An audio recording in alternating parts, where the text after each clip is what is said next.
केंद्रीय गृह मंत्री अमित शाह अब 22 जून को छत्तीसगढ़ दौरे पर आएंगे। वे शाम को रायपुर पहुंचेंगे और भारतीय जनता पार्टी के प्रदेश कार्यालय में रात्रि विश्राम करेंगे।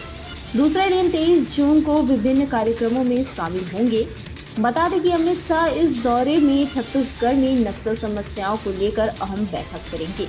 बैठक में सीआरपीएफ, बीएसएफ और आईटीबीपी के शीर्ष अधिकारी भी शामिल होंगे। साथ ही सुकमा नक्सली हमले में शहीद हुए एडिशनल एसपी आकाश राव गिरिपुंजे को श्रद्धांजलि देने वे उनके घर जाएंगे, उनके परिजनों से मुलाकात करेंगे।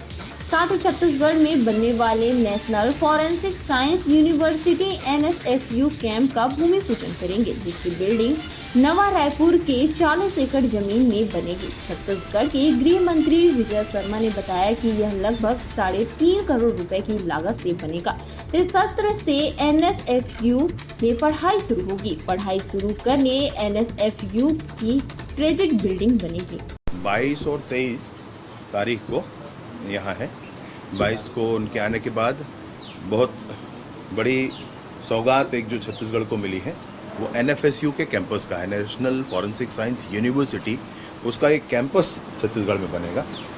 उसके लिए 40 एकड़ की ज़मीन राज्य की सरकार ने दिया हुआ है और नया रायपुर में, और साथ ही साथ वह उसमें हमको लगभग 350-400 करोड़ रुपया केंद्र से वहाँ पर बिल्डिंग बनाया जाएगा, पूरा इंफ्रास्ट्रक्चर डेवलप किया जाएगा, वो केंद्र की पूरी मदद से होगा। और फिर वहाँ पर NFSU का एक कैंपस छत्तीसगढ़ में डेडिकेटेड होकर चलेगा। ये बहुत बड़ी चीज़ है।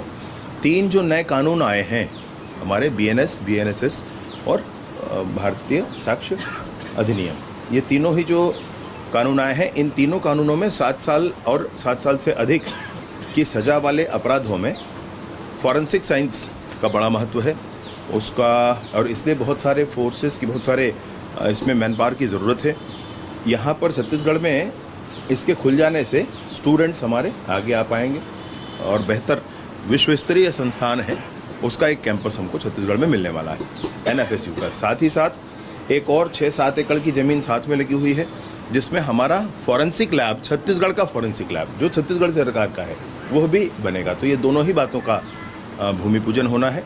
साथ ही साथ जब तक ये NFSU का कैंपस बनेगा तब तक उसका ट्रांजिट कैंपस होना चाहिए। तब तक पढ़ाई इसी सत्र से प्रारंभ हो जाएगी NFSU की, और उसका ट्रांजिट कैंपस जो शुरू होने वाला है उसका भी उचित स्थितियों में उनके द्वारा प्रारंभ किया जाए। आप देख रहे हैं CG समाचार, खबर पल पल की। चैनल को लाइक, सब्सक्राइब करना ना भूलें।